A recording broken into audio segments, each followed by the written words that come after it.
Good morning friends welcome in my YouTube channel Gupta ji की पाठशाला। Friends आज है 19 अप्रैल 2025 और आज के बनने वाले सभी करंट अफेयर्स की चर्चा करेंगे।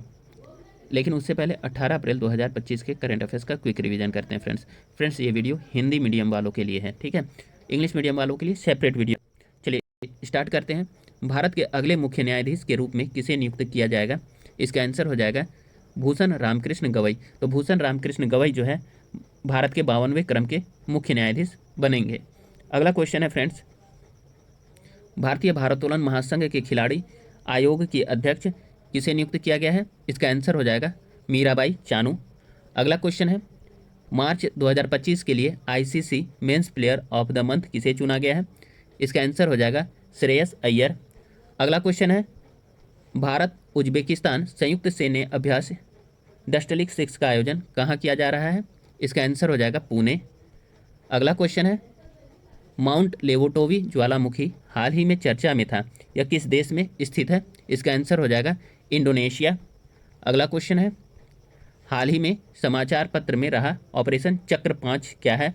इसका आंसर हो जाएगा डिजिटल अरेस्ट कर ठगी करने वालों के खिलाफ अभियान। यह जो है सीबीआई के द्वारा चलाया जा रहा है।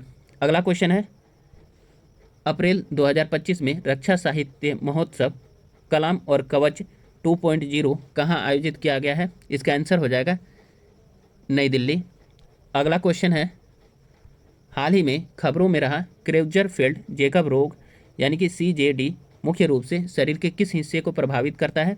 इसका आंसर हो जाएगा मस्तिष्क, और ये प्रियान से संबंधित रोग है, ठीक है, प्रियान द्वारा एफेक्टेड होता है, ठीक है। अगला क्वेश्चन है, किस राज्य ने 15वीं हॉकी इंडिया सीनियर पुरुष राष्ट्रीय चैंपियनशिप ट्रॉफी 2025 जीती है? इसका आंसर हो जाएगा पंजाब। अगला क्वेश्चन है, हाल ही में किस पूर्वोत्तर राज्य में लैप्टोब्रेकियम आर्यटियम नामक एक नई मेढक की प्रजाति खोजी गई है? इसका आंसर हो जाएगा असम। अगला क्वेश्चन है, विश्व हीमोफीलिया दिवस किस दिन मनाया गया है? इसका आंसर हो जाएगा 17 अप्रैल। अगला क्वेश्चन है, किस देश के पूर्व राष्ट्रपति ओलांटा हुमाला को धन शोधन मामले में 15 वर्ष की जेल की सजा सुनाई गई है? इसका आंसर हो जाएगा पेरू। अगला क्वेश्चन है, पर्यावरण और जन स्वास्थ्य पर पड़ने वाले गंभीर प्रभावों के कारण किस देश ने पंचखाल नगर पालिका में चल रहे ईंट भट्टों को बंद करने का आदेश दिया है? इसका आंसर हो जाएगा नेपाल। अगला क्वेश्चन है, अमेरिका की ट्रंप सरकार ने किस विश्वविद्यालय को दिए जाने वाले 2.2 अरब डॉलर के फंड को रोक दिया है? तो इसका आंसर हो जाएगा हार्वर्ड विश्वविद्यालय यानी हार्वर्ड यूनिवर्सिटी ने को, ठीक है। चलिए अगला क्वेश्चन है, एशिया के किस देश की जनसंख्या में लगातार 14वें साल गिरावट देखी गई है? इसका आंसर हो जाएगा जापान।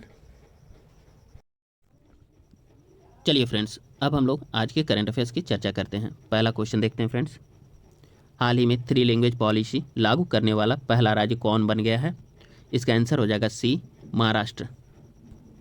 डिटेल्स देखते देखिए, महाराष्ट्र 3 लैंग्वेज पॉलिसी लागू करने वाला देश का पहला राज्य बन गया है। अब यहाँ जो है 1 से लेकर के 5वीं क्लास तक बच्चों के लिए हिंदी पढ़ना जरूरी कर दिया गया है। यह फैसला राज्य के सभी मराठी और अंग्रेजी मीडियम स्कूलों पर लागू होगा। नेशनल एजुकेशन पॉलिसी यानी कि NEP 2020 के नए करिकुलम को ध्यान में रखते हुए महाराष्ट्र में इन क्लासेज के लिए 3 भाषा की पॉलिसी लागू की गई है। 5+3+3+4 मॉडल भी लागू करने का प्लान इसी के साथ महाराष्ट्र में रिकमेंड किया गया है, और 5+3+3+4 मॉडल फेज वाइज यहाँ पर लागू किया जाएगा। चलिए अगला क्वेश्चन है फ्रेंड्स, हाल ही में कहाँ विशेष हथकरघा एक्सपो का शुभारंभ किया गया है? इसका आंसर हो जाएगा फ्रेंड्स सी नोएडा। तो नोएडा में विशेष हथकरघा एक्सपो का शुभारंभ किया गया है। डिटेल्स देख लेते हैं। देखिए, भारत सरकार के वस्त्र मंत्रालय के तत्वाधान में राष्ट्रीय हथकरघा विकास निगम ने नोएडा स्थित अपने कॉर्पोरेट कार्यालय में विशेष हथकरघा एक्सपो का शुभारंभ किया। अगला क्वेश्चन है फ्रेंड्स, हाल ही में किस राज्य की पुलिस ने जीपी दृष्टि यानी drone response and aerial surveillance tactical intervention कार्यक्रम शुरू किया है? इसका आंसर हो जाएगा सी गुजरात। चलिए डिटेल्स देखते देखिए, गुजरात पुलिस द्वारा शुरू किए गए जीपी दृष्टि कार्यक्रम में अहमदाबाद, राजकोट, सूरत और बड़ौदा जैसे प्रमुख शहरों में पुलिसिंग दक्षता में सुधार के लिए ड्रोन का उपयोग करना शामिल है।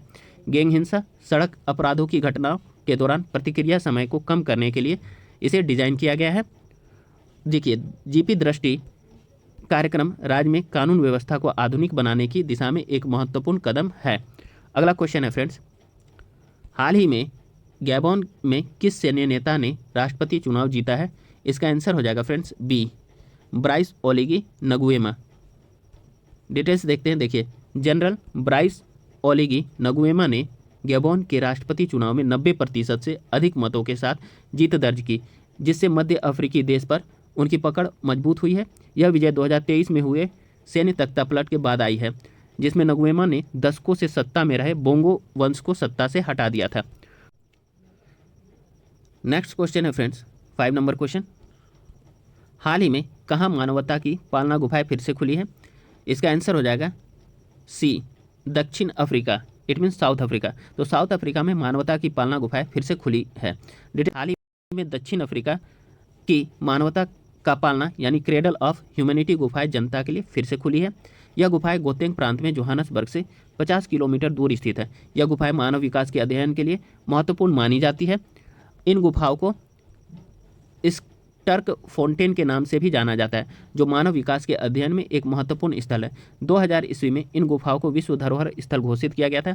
इन गुफाओं में होमो नलेडी नामक एक मानव रिश्तेदार के जीवाश्म पाए गए हैं। अगला क्वेश्चन है फ्रेंड्स, हाल ही में किसी न्यूज वीक और स्टेटिस्टा ने भारत का सर्वश्रेष्ठ अस्पताल घोषित किया है? तो इसका आंसर हो जाएगा बी, एम्स दिल्ली को। तो एम्स दिल्ली को न्यूज वीक और स्टेटिस्टा ने भारत का सर्वश्रेष्ठ अस्पताल घोषित किया है। डिटेल्स देखते हैं फ्रेंड्स, क्या रिपोर्ट है। देखिए, हाल ही में न्यूज वीक और स्टेटिस्टा ने भारत का सर्वश्रेष्ठ अस्पताल एम्स दिल्ली को घोषित किया है।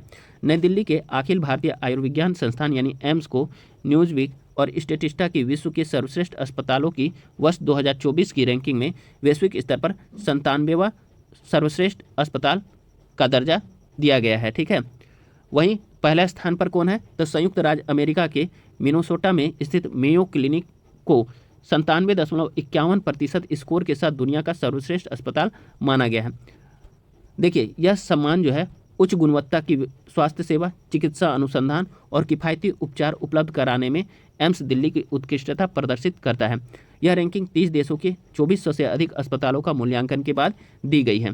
तो काफ़ी इंपॉर्टेंट क्वेश्चन था फ्रेंड्स। चलिए अगला क्वेश्चन है, हाल ही में किस राज्य सरकार ने स्वायत्तता को मजबूत करने के लिए उच्च स्तरीय समिति का गठन किया है? तो इसका आंसर हो जाएगा फ्रेंड्स सी, तमिलनाडु। तो तमिलनाडु सरकार ने स्वायत्तता को मजबूत करने के लिए उच्च स्तरीय समिति का गठन किया है। किसके संबंध में? तो केंद्र राज्य संबंधों के संबंध में यह कमेटी गठित की गई है। डिटेल्स देखते हैं। देखिए, तमिलनाडु के मुख्यमंत्री M.K. स्टालिन ने विधानसभा में केंद्र राज्य संबंधों के संबंध में संविधान के प्रावधानों, कानूनों और नीतियों की समीक्षा करने और राज्य की स्वायत्तता और संघवाद को मजबूत करने के लिए उचित कदमों की सिफारिश करने के लिए 3 सदस्यीय उच्च स्तरीय समिति का गठन की घोषणा की है। समिति का नेतृत्व जो है सुप्रीम कोर्ट के पूर्व न्यायाधीश न्यायमूर्ति कुरियन जोसेफ करेंगे। ठीक है, अगला क्वेश्चन है, नेक्स्ट क्वेश्चन है फ्रेंड्स 8 नंबर क्वेश्चन, हाल ही में कौन लगातार चौथे साल भारत का सबसे बड़ा व्यापारिक साझेदार बना है? तो इसका आंसर हो जाएगा सी, अमेरिका। अमेरिका लगातार चौथे साल भारत का सबसे बड़ा व्यापारिक साझेदार बना है। डिटेल्स देखते हैं। देखिए, अमेरिका लगातार चौथे वर्ष जो है 2025 में भारत का सबसे बड़ा व्यापारिक साझेदार बना है, जिसका द्विपक्षीय व्यापार 131.84 अरब डॉलर रहा, जबकि इसी अवधि में चीन के साथ देश का व्यापार घाटा बढ़कर के 99.2 अरब डॉलर हो गया है। चीन 2024-25 में 127.7 बिलियन डॉलर के दोतरफा वाणिज्य के साथ भारत का दूसरा सबसे बड़ा व्यापारिक साझेदार बना रहा। पिछले वित्त वर्ष में चीन को भारत का निर्यात 14.5 अरब डॉलर से घट करके 14.25 बिलियन डॉलर रह गया है। ठीक है, जबकि 2023-24 में यह 16.66 बिलियन डॉलर था। अब हालांकि 2024-25 में आयात 11.52% बढ़ करके 113.45 बिलियन डॉलर हो गया है, जबकि 2023-24 में यह 101.73 बिलियन डॉलर था। अगला क्वेश्चन है फ्रेंड्स, हाल ही में कहाँ की शहनाई को जीआई टैग की मान्यता मिली है? इसका आंसर हो जाएगा फ्रेंड्स बी, वाराणसी। तो हाल ही में वाराणसी के शहनाई को जीआई टैग की मान्यता मिली है। डिटेल्स देखते हैं। देखिए, हाल ही में बनारसी शहनाई और बनारसी तबला को भौगोलिक संकेत यानी जीआई टैग प्रदान किया गया है, जिसे वाराणसी की समृद्ध सांस्कृतिक और शिल्प विरासत को राष्ट्रीय मान्यता प्राप्त हुई है। बनारस शहनाई एक पारंपरिक वायु वाद्य यंत्र है जिसकी जड़ें भारतीय शास्त्रीय संगीत के बनारस घराने में गहराई से जुड़ी हुई है। ठीक है, इसे राष्ट्रीय स्तर पर प्रसिद्धि जो है उस्ताद बिस्मिल्लाह खान के माध्यम से मिली, जिन्होंने भारत के प्रथम स्वतंत्रता दिवस पर लाल किले पर शहनाई बजाई थी। देखिए, बनारस तबला के बारे में भी देख लेते हैं। बनारस तबला घराना, जिसे पूरब घराना के नाम से भी जाना जाता है, तबला वादन की एक अद्वितीय और प्रभावशाली शैली का प्रतिनिधित्व करता है जिसकी उत्पत्ति वाराणसी या बनारस में हुई थी। अब नेक्स्ट क्वेश्चन देखते हैं फ्रेंड्स। अगला क्वेश्चन है, हाल ही में किस देश ने इंटरपोल की गवर्नेंस समिति की अध्यक्षता संभाली है? तो इसका आंसर हो जाएगा फ्रेंड्स सी, यूएई। तो यूएई ने इंटरपोल की गवर्नेंस समिति की अध्यक्षता संभाली है। डिटेल्स देखते हैं। देखिए, आंतरिक मंत्रालय द्वारा प्रतिनिधित्व किए जाने वाले यूएई को इंटरपोल की एक प्रमुख सलाहकार समिति शासन समिति की अध्यक्षता के लिए चुना गया है। यह उपलब्धि यूएई की मजबूत प्रतिष्ठा, प्रभावशाली अंतर्राष्ट्रीय साझेदारी को बढ़ावा देने में इसकी रणनीतिक भूमिका और सहयोगात्मक अंतर्राष्ट्रीय कार्रवाई के लिए इसकी निरंतर प्रतिबद्धता को और अधिक प्रदर्शित करती है। आंतरिक मंत्रालय में अंतर्राष्ट्रीय मामलों के कार्यालय के महानिदेशक लेफ्टिनेंट कर्नल दाना हुमैद अल मरजोको को चुना गया है। ठीक है, यानी इसका जो है अध्यक्ष किसे चुना गया है? तो कर्नल दाना हुमैद अल मरजोको को चुना गया है। देखिए, बात हो रही है इंटरपोल की, तो इंटरपोल के बारे में कुछ चीज़ें हम लोग फैक्ट को देख लेते हैं जो अक्सर एग्जाम के पार्ट बनते रहे हैं। तो देखिए, इंटरपोल की स्थापना जो है 7 सितंबर 1923 ईस्वी को वियना ऑस्ट्रिया में हुई थी। इंटरपोल का मुख्यालय जो है लियोन्स फ्रांस में है। ठीक है, इंटरपोल के वर्तमान अध्यक्ष अहमद नासर अल रईसी हैं। इंटरपोल में अभी सदस्य देशों की संख्या 195 है। इंटरपोल के वर्तमान महासचिव वाल्डेसी उर्किजा हैं जो ब्राज़ील से रिलेटेड है। ठीक है, इंटरपोल का जो आदर्श वाक्य एक सुरक्षित दुनिया के लिए पुलिस को जोड़ना है। चलिए अगला क्वेश्चन देखते हैं फ्रेंड्स। किस भारतीय सशस्त्र बल ने मेघयान 25 नामक मौसम विज्ञान और महासागरीय संगोष्ठी के तीसरे संस्करण की मेजबानी की है? तो इसका आंसर हो जाएगा फ्रेंड्स सी, भारतीय नौसेना। डिटेल्स देखते हैं। देखिए, भारतीय नौसेना ने हाल ही में नई दिल्ली स्थित नौसेना भवन में अपने प्रतिष्ठित मौसम विज्ञान और समुद्र विज्ञान संगोष्ठी मेघायन 25 के तीसरे संस्करण का आयोजन किया। तो मेघायन 25 के तीसरे संस्करण का आयोजन जो है नई दिल्ली में नौसेना द्वारा किया गया है। अब देखिए, भारतीय नौसेना ने अपने मौसम विज्ञान और महासागर विज्ञान संगोष्ठी के तीसरे संस्करण मेघायन 25 की मेजबानी की। मेघायन 25 का आयोजन विश्व मौसम विज्ञान संगठन यानी WMO के गठन के उपलक्ष्य में किया गया था। इसने मौसम विज्ञान यानी कि विश्व मौसम विज्ञान दिवस 2025 भी मनाया, जो हर साल 23 मार्च को मनाया जाता है। मेघायन 25 का विषय जो है या थीम जो है क्या है? एक साथ प्रारंभिक चेतावनी अंतर को बंद करना था। इसका उद्देश्य बेहतर जलवायु और आपदा तैयारियों के लिए प्रारंभिक चेतावनी प्रणाली में सुधार करना भी था। चलिए अगला क्वेश्चन है फ्रेंड्स 12 नंबर क्वेश्चन। कौन सा बैंक भारत में ट्रेन में स्वचालित टेलर मशीन यानी ATM स्थापित करने वाला पहला बैंक बन गया है? इसका आंसर हो जाएगा friends D, bank of Maharashtra. तो बैंक ऑफ महाराष्ट्र ने ट्रेन में स्वचालित टेलर मशीन यानी ATM स्थापित करने वाला बैंक बन गया है। डिटेल्स देखते हैं। देखिए, सार्वजनिक क्षेत्र का बैंक ऑफ महाराष्ट्र भारत में ट्रेन में ऑटोमेटेड टेलर मशीन यानी ATM लगाने वाला पहला बैंक बन गया है। ATM को मुंबई मनमाड पंचवटी एक्सप्रेस में लगाया गया था। केंद्रीय रेल मंत्री अश्विनी वैष्णव ने अपने सोशल मीडिया अकाउंट के जरिए इस अपडेट को शेयर किया है। ठीक है, अब देखिए, भारतीय रेलवे के मुताबिक यह एक पायलट प्रोजेक्ट था जिसका मकसद यात्रियों की सुविधा में सुधार करना था। ATM को कोच के पिछले हिस्से में संशोधित पेंट्री कार क्यूबिकल में रखा गया है। सुरक्षा और आसान पहुंच के लिए क्यूबिकल में शटर डोर हैं। यह पहल भारतीय रेलवे की अभिनव और गैर राजस्व विचार योजना का हिस्सा है। अगला क्वेश्चन है फ्रेंड्स, सिल्क यारा बेंड बरकोट सुरंग जो हाल ही में खबरों में थी किस राज्य में स्थित है? तो इसका आंसर हो जाएगा फ्रेंड्स ए, उत्तराखंड। तो उत्तराखंड में सिल्क यारा बेंड बरकोट सुरंग स्थित है जो हाल फिलहाल में न्यूज़पेपर में था।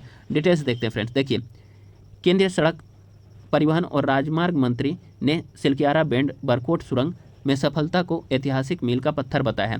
यह सुरंग 531 किलोमीटर लंबी 2 लेन वाली दिशात्मक सुरंग है जिसमें एक निकास मार्ग भी है। अब देखिए, यह उत्तराखंड में धरासू यमुनोत्री खंड पर स्थित है जो सिल्कियारा और बरकोट को जोड़ता है। यह सुरंग राष्ट्रीय राजमार्ग 134 का हिस्सा है। जिसे पहले NH-94 के नाम से जाना जाता था। इसे इंजीनियरिंग, खरीद और निर्माण यानी EPC मोड के तहत बनाया जा रहा है। अगला क्वेश्चन है फ्रेंड्स, किस राज्य या केंद्र शासित प्रदेश ने अप्रैल 2025 में स्वास्थ्य देखभाल पहुंच में सुधार के लिए नई सेहत ऐप लॉन्च किया है? इसका आंसर हो जाएगा friends B, Jammu Kashmir. Details देखते हैं। देखिए, जम्मू कश्मीर के मुख्यमंत्री उमर अब्दुल्ला ने केंद्र शासित प्रदेश में स्वास्थ्य सेवा की पहुंच को बेहतर बनाने के लिए ई सेहत ऐप को लॉन्च किया है। इस ऐप को जम्मू कश्मीर स्वास्थ्य विभाग ने विकसित किया है।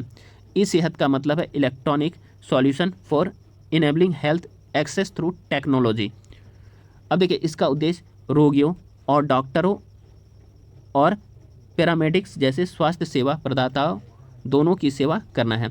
यह ऐप उपयोगकर्ताओं को जम्मू कश्मीर के सार्वजनिक और निजी अस्पतालों में स्वास्थ्य सेवाओं तक पहुंच की अनुमति देता है।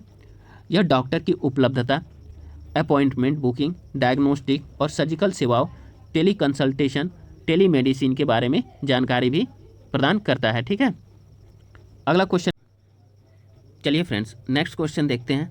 हाल ही में किस देश ने बालिकातन सैन्य अभ्यास के लिए अमेरिकी एंटीशिप मिसाइल सिस्टम NMESIS की तैनाती की पुष्टि की है? इसका आंसर हो जाएगा सी, फिलीपींस।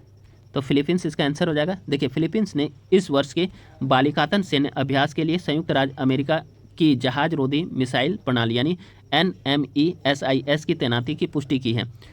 NMESIS का मतलब है navy marine expeditionary ship interdiction system.